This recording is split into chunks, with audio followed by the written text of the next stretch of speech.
വിവാഹപ്രായമെത്തിയ പെൺകുട്ടികളെ നിങ്ങൾ ഒരിക്കലും പ്രൊഫഷണലായ അതല്ലെങ്കിൽ ഒരു ഗവൺമെന്റ് ഉദ്യോഗസ്ഥനെയോ ഇങ്ങനെയുള്ള സ്റ്റാൻഡേർഡ് നോക്കിയിട്ട് നിങ്ങൾ വിവാഹം തിരഞ്ഞെടുക്കരുത്.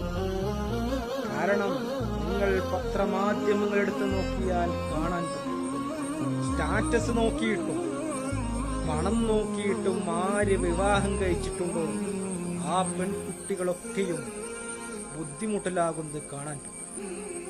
നിങ്ങൾ ഒരൊറ്റൊരു കാര്യം ചെയ്താൽ മതി, നിങ്ങൾ നോക്കുന്ന ചെറുക്കന്റെ സ്വഭാവമാണെന്ന് അവർ ഓക്കെയാണോ, ആ സ്വഭാവം മാത്രം നോക്കിയിട്ട് അത് പരിശോധിച്ചിട്ട് നിങ്ങൾ വിവാഹത്തിന് സമ്മതിക്കുകയാണെങ്കിൽ ജീവിതാവസാനം വരെ നിങ്ങൾക്ക് സമാധാനത്തോടെയും സന്തോഷത്തോടെയും ജീവിക്കാൻ പറ്റും.